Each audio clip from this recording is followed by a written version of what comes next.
Was there literally no other way of getting the deal other than to turn over your partners in government, the Democratic Unionist Party? I think this is a very good deal for every part of the UK and particularly for Northern Ireland. And I would point out that, as I say just now, from the beginning, Northern Ireland will be able to join with the rest of the UK in doing free trade deals around the world, and all the other benefits that flow from membership of the UK market, and of course without having any checks, any infrastructure of any kind at the border in Northern Ireland. And I think in that respect it is a great success. I'm going to take two more questions, and I'm going to go to distinguished Mr. Dimbleby in the front. How will this deal help heal the deep divisions over Brexit in the country?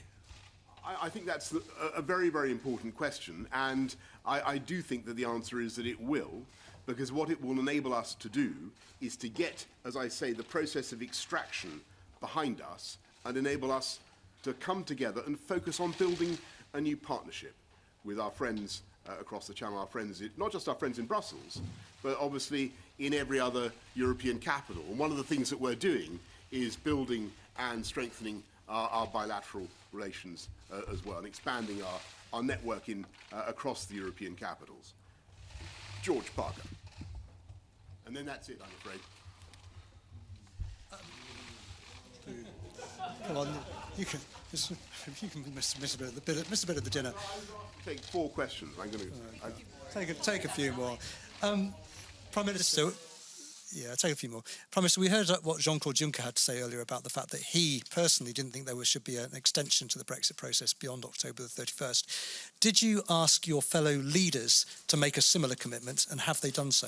Well, my view has been very clear for a long time. I don't think that delay is to the advantage of the UK, or indeed of the whole of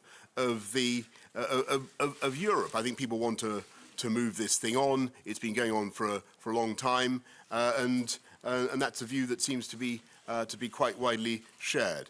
Tom, then Pippa, and then that really is it. Okay, Tom, Pippa, and then Beth, and then that's it. Prime Minister, you've suspended the whip from 21 Tory MPs when they voted for the Ben Act.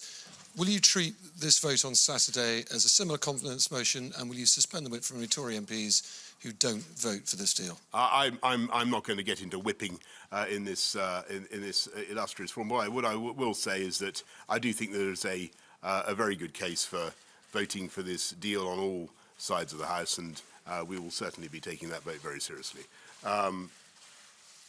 Prime Minister, I have a second quick go on the whipping. Would you restore the whip for the 21 MPs that you have ejected from the party? And why should Labour MPs particularly trust you to deliver on your promises in the political declaration over workers' rights? That's a big problem for them.